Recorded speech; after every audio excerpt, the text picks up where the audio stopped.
All right, welcome back. It's Gym Teacher Dreams podcast, NBA edition here. We've got four of our regulars, Ray and I, Tag Team partners, plus Coach Beinborn and Coach Mavius soon. Are you coaching anything, Mr. Mavius? They got you coach anything yet?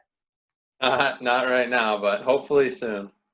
Yeah. Coach Beinborn, what's going on for you, in terms of the coaching? I know I follow you on Facebook, so I see your girls putting videos up of workouts they're doing. Anything else that you can do besides sitting at home and like I'm doing? Zoom meetings. I mean, we're doing team meetings, individual meetings, just talking about what they're doing. They have accountability groups that they can, groups of like 3 or 4, they're checking in with each other, sending little stuff of their workouts while they're working out and, whatever, just little things to stay in touch, to keep motivating each other.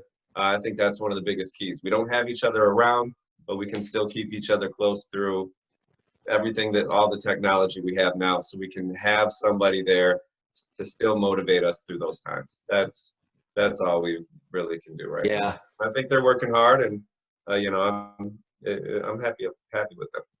So this going before we get to NBA for you, has this quarantine and doing all the Zoom, have you found something that you liked or that you may continue once we get back to quote unquote normalcy?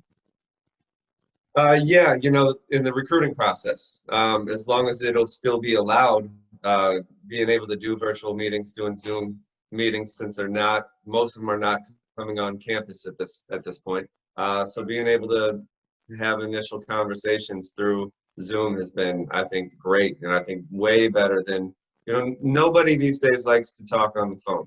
Nobody younger than, I don't know what age, but they don't want to talk on the phone. There was a point in recruiting where it used to be all you could do was call home, and then when cell phones came out, texts were expensive, so most people still used the phone. And then at some point, I remember kids just stopped answering. I would call, I'd get a voicemail, and I'd get a text back within 30 seconds. Hey, coach, sorry I missed your call. Like, I know you heard it. They just stopped answering phones. So I think the Zoom thing has been great, and I think we'll continue to use it as long as NCAA allows it. Right. Do you think they'll allow it? You're asking me to have a prediction on what sound choice the NCAA is going to make affecting the kids' lives. That would be like us trying to get the officials to see our point of view as coaching. Exactly. There's no good way to answer that. No. All right. Hope. Yeah. It would be ideal. I think, the times have changed. I think this is, a way, but there's always, everything we do, we're always worried about that 3 to 5% that, are going to use it in a illegal way, or for the COVID to not follow the guidelines, and at school, the 3 to 5% takes a lot of our time on decisions that we make. So I don't know. I guess I'm off my soapbox. Anyway, so once again, all time from our generation teams, and I seeded them based upon from 85 to present, their overall record, their number of championships, and their average wins per year. So that's how. So three categories, and that's where the seeds were. So let's see here. I almost have to kind of bounce back and forth. And then I told these guys I'm kind of a stat nerd. I some people say stats. I think stats tell a lot of the truth of how it goes. So our first game, if we go to the bracket, was the 16 and 17. So we were in Toronto, and it was the Nuggets and the Raptors. So as you can see there, the 16-17, the Raptors and won the simulation. So if we flip back, you see the stats there. Looks like DeRozan went off. And like I said, the 2K simulating is kind of interesting, but it was a close game. I don't sit down and watch it, but I watched the end of it. Mahmoud had a nice game. So anyway, that's how the stats showed it, how they went. So what we're going to do, World, is we're going to kind of talk about it as coaches, what we would do with the team, and then we're going to then individually just think who we still would win. So Ray and Coach Beinborn, why don't you guys take Denver, and then we'll take the Raptors this time. So you guys look at your team and then what would be kind of strategy against the Raptors. So one of you guys can start. Go for it. I'm gonna lean on you, Coach. Okay, I'm just looking through the stats here first. I'm also a stat guy, obviously, so I want to see the efficiency and because I already got something on the Raptors, but focus on Denver. I think the big thing with this, I think you actually have the better team. I really think that you have better personnel. So with this team, we have to focus on defense with clearly getting out and pressuring, understanding we have Mutombo protecting the paint. I think McDyess obviously should get more shots than 9. I don't know if that's how we're looking at it, but he needs more attempts because I think McDyess was a really good scorer, good pick and roll guy. He was athletic, finished at the rim. So I'd like to see McDyess getting more shots.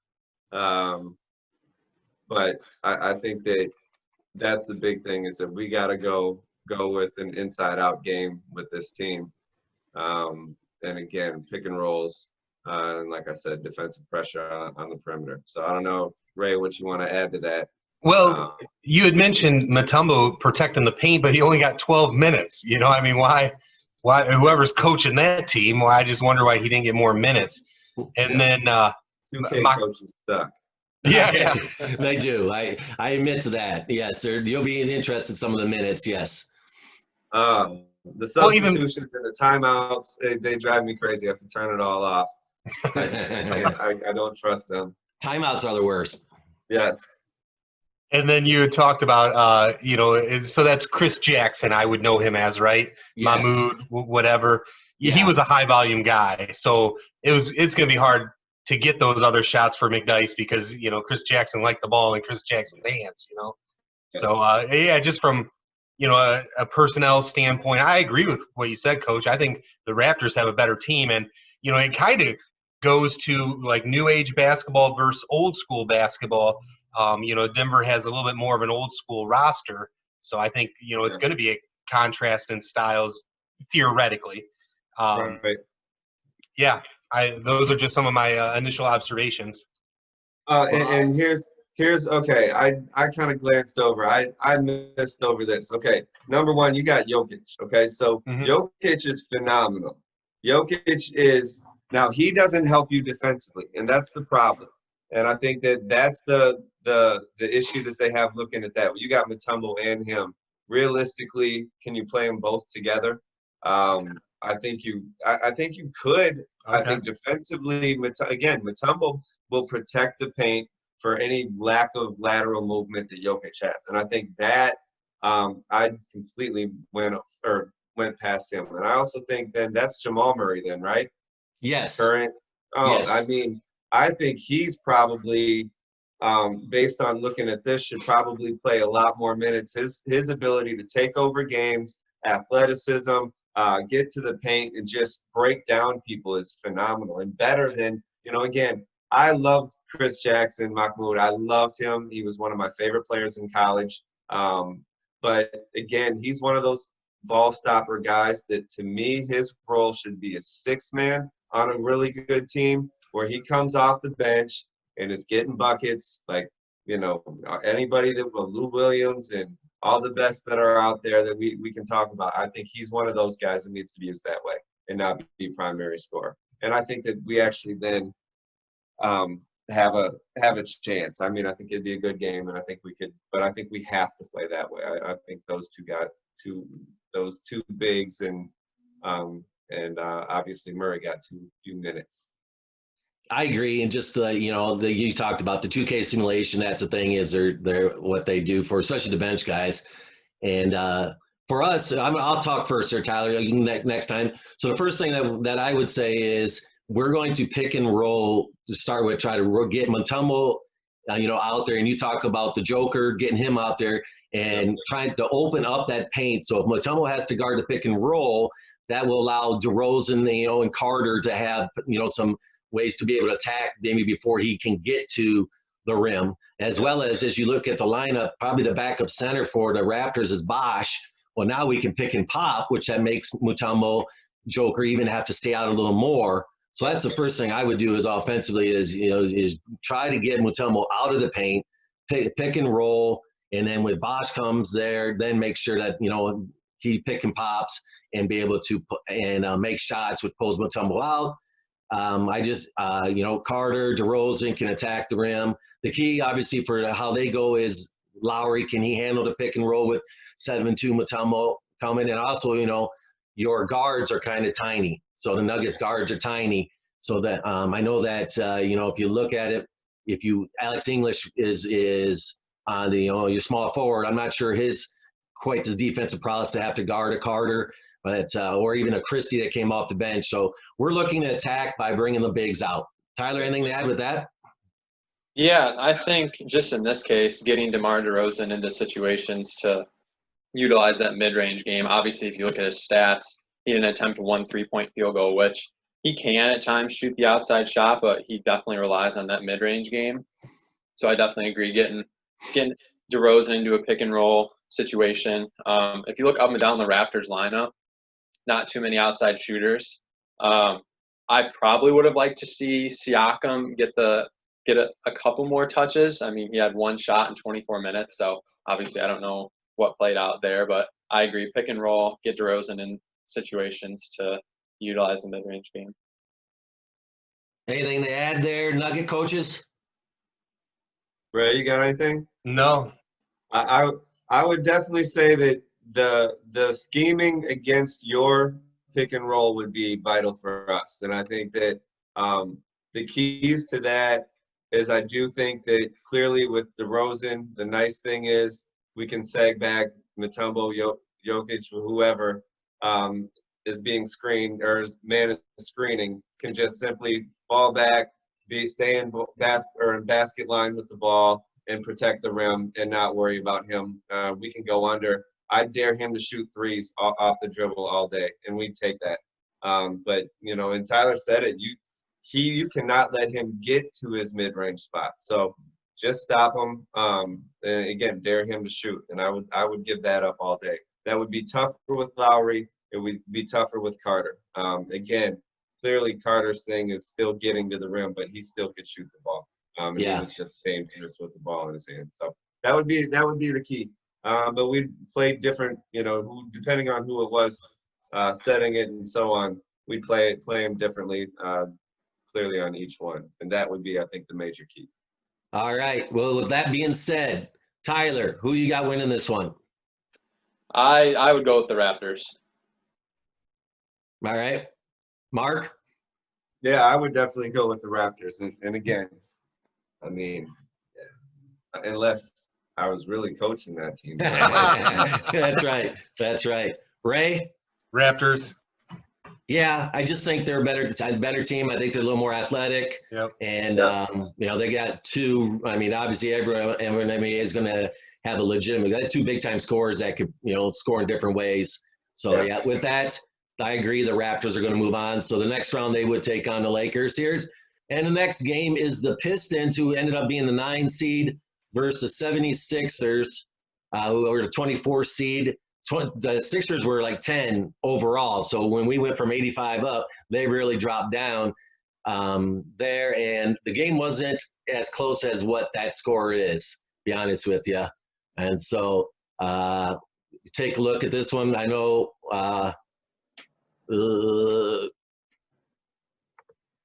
get to that one.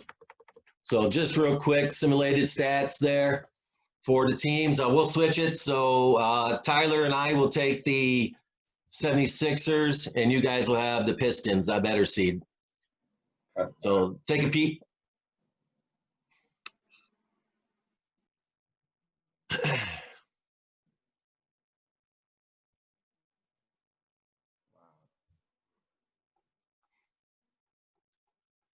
All right, so let's go. Tyler, are you ready? You want to start with the 76ers? Sure. Yeah, so if I was coaching the 76ers in this situation, now I know it's 2K, so it's not, real life circumstances, but looking at this Pistons team, I would have told my guys, get to the paint and draw as much contact as you can. Obviously, we've seen with the Last Dance, Pistons, very physical team, especially when you get inside. So I would tell them, get to the lane, draw contact, try to get them to the free throw line. And, the game's so soft nowadays, so hopefully that would play to our advantage, and we'd be able to capitalize on the free throw line and take what they use and use it against them. So that would be my strategy if I was coaching the 76ers. You look at our stats, obviously Allen Iverson took the most shots, looks like he had the ball in his hand quite a bit. Was he running point there, or was Ben Simmons? No, we had Iverson off the point. So I tried to have Simmons run the point along with Maurice Cheeks. Snow got a little tick.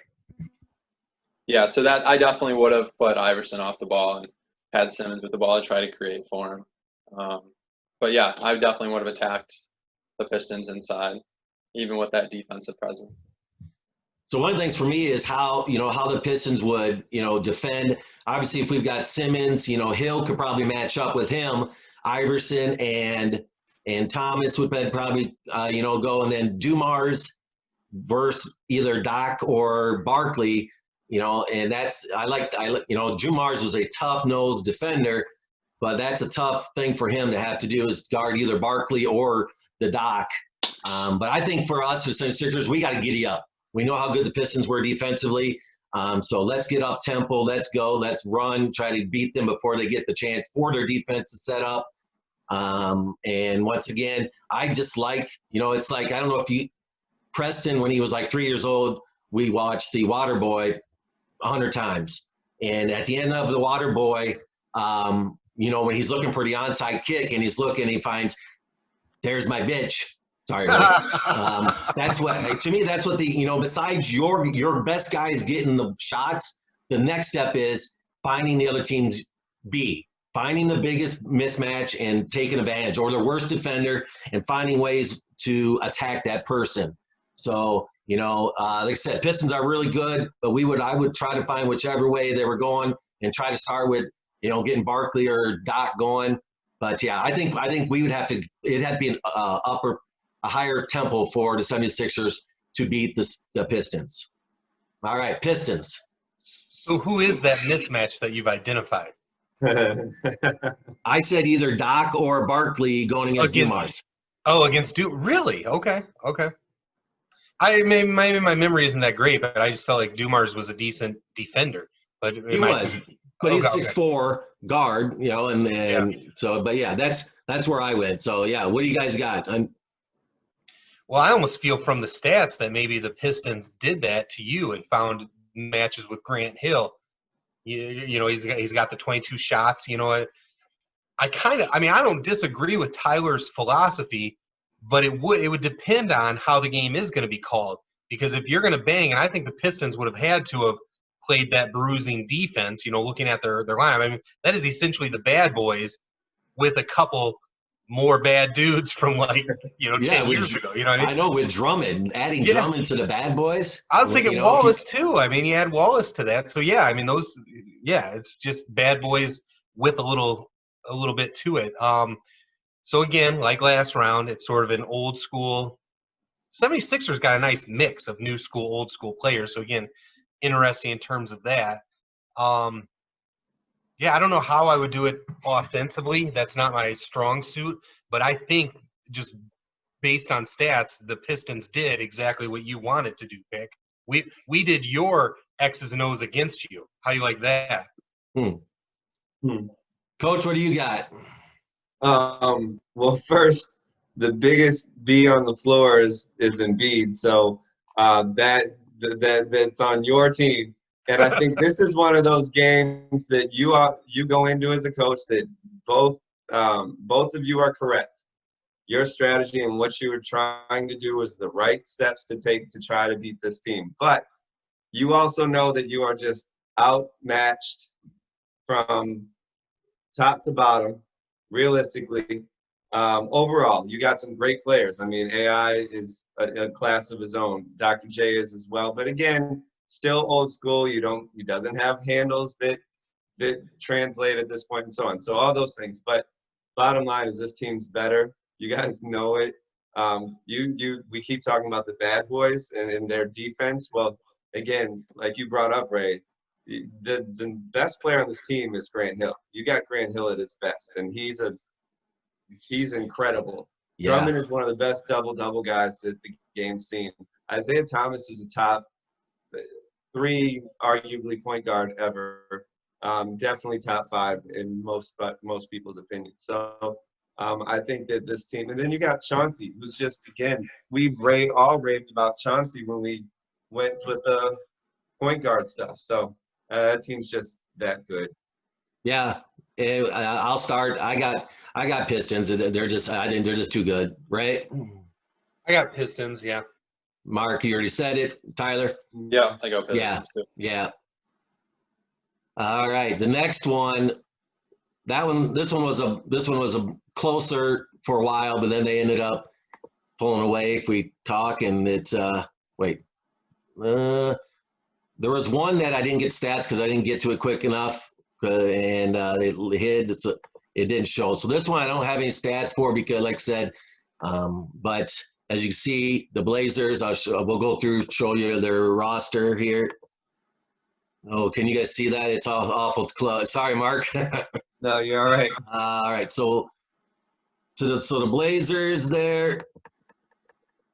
Right. Who are they playing? Great. So Blazers, Damon, Roy Drexler, Maurice Lucas, and Bill Walton. Bill Walton was a tough one for me. In his heyday, it was earlier than '85, but he was still playing for a while, so that's why he's in there. Terry Porter, C.J. McCollum, Kersey, LaMarcus Aldridge, and Venus Simonis. So pretty solid team right there. So, and then let's see here, the Grizz.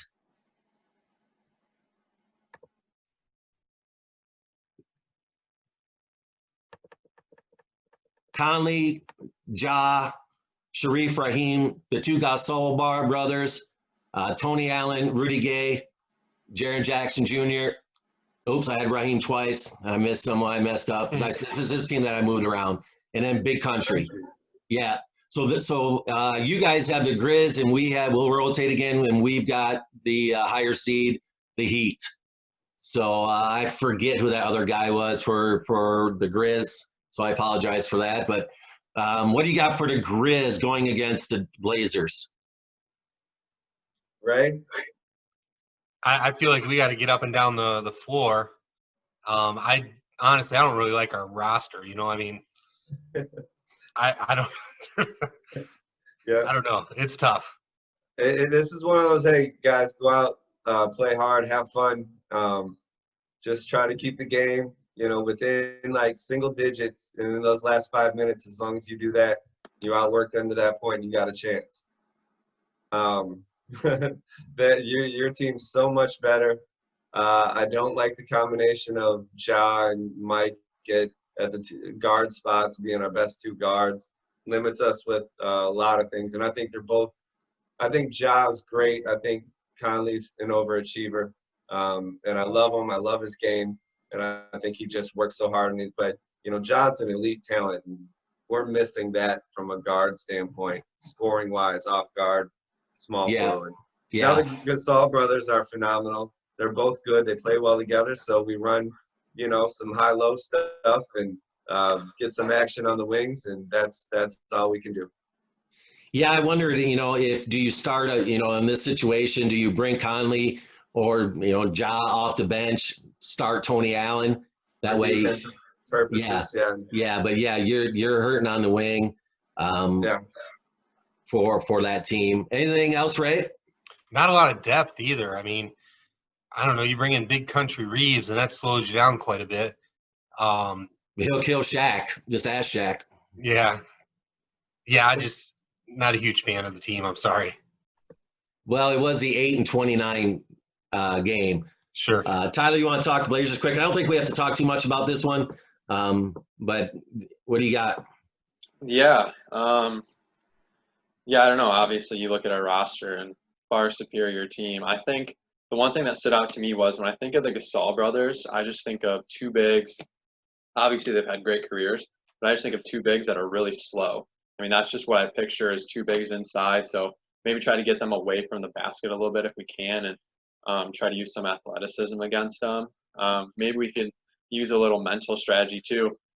Obviously, we all know that brothers can kind of butt heads sometimes. So maybe if they're on the floor together, maybe we could try to get the Gasol brothers to get some conflict there and get into their heads a little bit. But yeah, obviously Damian Lillard, Drexler, even that's LaMarcus Aldridge off the bench, right? Yeah. Yeah. So obviously he's got a good outside game. So I think really we could have chalked it up any way we wanted and been successful.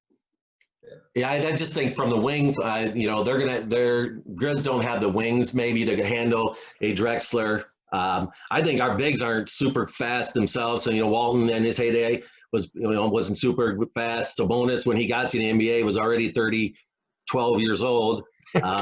Kersey was a physical guy. So inside it may be tight. I just think that Blazers guards and the overall team would be able to, handle this one. So anyone different from the Blazers? No. All right, Blazers in. All right, this one. So this one, the Clippers, just from the simulation, they were up until late. The game ended up going to overtime. Whoa. So yeah, the Clippers were like I said, winning this game most of the time, and then the Heat made a mad dash. So here are the stats and the rosters. Once again, Maggette had a huge game for the old Clips. That's World B. Free, DeAndre Jordan, Blake Griffin, Elton Brand, JJ, Chris Kaman, Sweet Lou, Danny Manning, and Crawford got a DMP. Wow. And then the Heat with Wade, and I never say Goran, and Eddie and Steve on the wing, cyclically dominated the game with 14 rebounds and 7 blocks. Whiteside, Haslam, and Rice, and Big Bam. And Battier got a DMP for them. So, Tyler, we've got the Clippers first. So what do you got? What would you try to do against the Heat with the Clips? Yeah, I don't know. And, maybe I'll just turn this one over to you. But the first thing I looked at was DeAndre Jordan and Blake Griffin. And is there a way we could utilize them? But then when you look at the Heat roster and you've got someone like Hassan Whiteside, rim protector, I don't think that strategy necessarily would have worked. So I'm not really sure what direction I would have gone. Maybe try to get JJ Redick a couple more shots from outside and see if we could hurt him outside a little bit. But I'll turn this one over to you and see what you would do. Well, first off, I would have to find a way to tell World Be Free to stop shooting the ball. He took 30 shots. What the heck? What are you doing? Biggest thing is where's our scoring going to come from? Maggette, Griffin can score a little bit, but once again, the Heat's defense is pretty solid. Jordan had a huge game simulation-wise, but, off of that was a lot of offensive rebounding. But, yeah, Redick's got to get more shots. I would probably go through a Maggette and a Griffin and then have Redick coming off screens on the backside. Work Griffith and Maggette from the elbow or the short wing, let them attack. If we were in a half-court set. Defensively, I mean, you got to handle Dwayne Wade. That's the key. You got to handle Dwayne Wade, and you can't give them second shots. You can't give Cycli Whiteside those extra opportunities. We would probably make Haslam, or is that how you say it? I don't remember anymore. We would probably make him make shots. So if we're sagging off, helping off for D Wade, whoever's guarding him, and or even make power forward, try to make them make some shots. But once again, Heat looks like the better team. But for sure, I would play through Griffin and Maggette offensively with JJ coming off screens on the backside. Heat. First off, you already addressed one thing that you're not going to have to worry about. Haslam is not playing on this roster. I'm honestly going, I guess what people are calling small ball, but, Steve Smith can play the 4. We're going to rotate Cycli, Whiteside, and help me out, Adebayo. I can say that one. Yeah, I think you got that one. Okay. I would rotate those 3. Defensively, being what they were, obviously it looks like they did that well. But I'm not playing. Haslam will play, but it's going to be a little bit limited. I'm going to play Shane Battier as a stretch 4. He can guard 4s. He can shoot the ball really well. That way, D Wade's going to have shooters around him.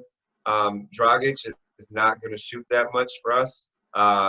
Glenn Rice is going to get more shots. I'm going to have him in the corner. Clearly getting some movement, running off screens, and but getting him spotting up, getting him more shots as well. But with D Wade, everything running through D Wade. If he wants a ball screen, we're running a pick and roll with one of the bigs. If he wants an isolation, we're isolating, but we'll get weak side movements and screen set. Again, Rice spotting up, Eddie Jones spotting up, and again, Dragic. If we're gonna he'll come out and facilitate, but he won't be that much of a scorer for us. I agree with all of that. Yeah. Obviously, the offense is going to and did run through D Wade and pick. You said you got to find a way to stop him. Well, in this game, you did not. 42 points, 28 shots went up. I completely agree. I mean, the first stat I saw, Glenn Rice, was 2 shots or maybe 3, 2, whatever it was. He's got to shoot a little bit more. And, the offense I had in mind was isolation with the opportunity to kick out with having him in the corner. And Battier, for his defensive prowess, he does need to get some minutes in there somewhere, And I think when the teams were constructed, we mentioned that the Clips didn't really have a true point guard, And I think I would like to take advantage of that and somehow defensively hound whomever you choose to be your primary ball handler. So, I would imagine having that roster that if I were on your side, Crawford's going to get touches. The ball's going to be in his hands a little bit. I can't believe he did not play. But, yeah, I just think we're going to take advantage of the fact that you don't have a true primary ball handler. I just look at who would you on your team, who would be the ball hawk? I don't know if you necessarily have a ball hawking guy to defend him, but that's a good plan. I think World Free would, handle it. I'm sure Crawford, we'd probably play Crawford a little bit. But, I don't know if you have a ball hawk, but offensively you guys can spread them out. And if you had just a little better point guard than Goran to add with Wade, and then with those guys with Smith, Jones, and Rice in the corners, just put those bigs on the baseline and let them catch alley-oops. Yep. Yeah. Now, I will say I don't really have a memory of. I mean, I know the name World Be Free, but I think his era kind of ended before I, was really an NBA fan. He sort of left as Michael Jordan and the Bulls were getting big, so he sort of isn't in my memory as well. Yeah, Mark talked about it. I mean, once again, I don't know if his skill set plays out right now. He was a good player back then, but I don't know as you get into some other teams that that Clips could have some trouble. You could use Blake Griffin, to kind of get into the offense, but the Heat are the 5 seed, and I don't see how the Clips being able to beat them either. So going with it to Heat, everyone. Yeah. What it sounds like. All right. Okay, we'll be right back. All right. You just want to get the first round done today for all the games? Fine. Yeah. Yeah. We should be able to get that done here. All right.